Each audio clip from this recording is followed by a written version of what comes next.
शांत हरे भरे चरागाहों के बीच एक युवा लड़का जोसेफ अपनी आंखों में सपने लिए अपने पिता याकूब से बात कर रहा था। याकूब की आंखों में अपने बेटे के लिए असीम स्नेह था, जो उस रंग बिरंगे कीमती चोगे में साफ झलक रहा था जो उसने जोसेफ को उपहार में दिया था। लेकिन दूर पेड़ों की छाया में जोसेफ के भाइयों की आंखें ईर्ष्या की आग से जल रही थीं। उनके लिए यह चोगा सिर्फ एक कपड़ा नहीं बल्कि पक्षपात का प्रतीक था, एक ऐसा घाव जो उनके अभिमान को हर पल ठेस पहुंचाता था। विश्वासघात का बीज धीरे धीरे उनके दिलों में पनप रहा था। एक दिन जब वे अपने झुंडों को चरा रहे थे तो उनके चेहरों पर हताशा और गुस्सा साफ दिख रहा था। तभी उन्होंने जोसेफ को आत्मविश्वास से अपनी ओर आते देखा।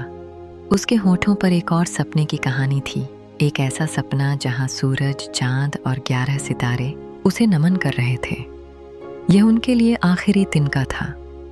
उन्होंने एक दूसरे से कानाफूसी की और एक भयावह योजना बनाई। जैसे ही जोसेफ उनके पास पहुंचा, उन्होंने उसे पकड़ लिया, उसका कीमती चोगा फाड़कर उसे एक सूखे गहरे कुएं में धकेल दिया।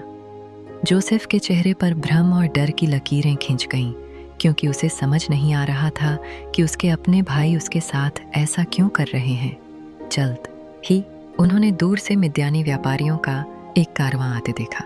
एक भाई ने सुझाव दिया, उसे मारने से क्या मिलेगा, चलो इसे बेच देते हैं। कुछ हिचकिचाहट के बाद बाकी भाई भी सहमत हो गए। उन्होंने व्यापारियों को बुलाया, चांदी के कुछ सिक्कों के बदले अपने ही भाई का सौदा कर लिया। व्यापारियों ने जोसेफ को उस अंधेरे कुएं से बाहर निकाला, उसके हाथों को बांध दिया। जब उसे ले जाया जा रहा था, जोसेफ ने निराशा में आखिरी बार अपने भाइयों की ओर देखा। एक पल के लिए उनके चेहरों पर पश्चाताप की एक हल्की सी झलक उभरी, लेकिन वह तुरंत कठोरता और बेरुखी में बदल गई। अपने पाप को छिपाने के लिए भाइयों ने एक बकरी का वध किया और जोसेफ के चोगे को उसके खून से रंग दिया।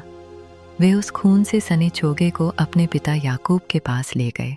उसे देखते ही याकूब का दिल टूट गया। वह फूट फूट कर रोने लगा, यह मानकर कि किसी जंगली जानवर ने उसके प्यारे बेटे को मार डाला है।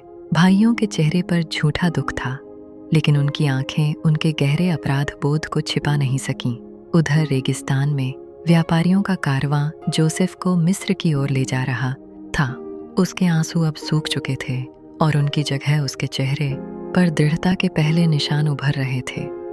यह विश्वासघात एक अंत नहीं था, बल्कि एक महान कहानी की शुरुआत थी। यह जोसेफ का अपने भाग्य की ओर पहला अनचाहा कदम था। यहाँ एक सवाल उठता है, क्या यह सब नियति का रचा हुआ खेल था, या उनकी ईर्ष्या ने ही अनजाने में एक महान योजना को जन्म दे दिया था।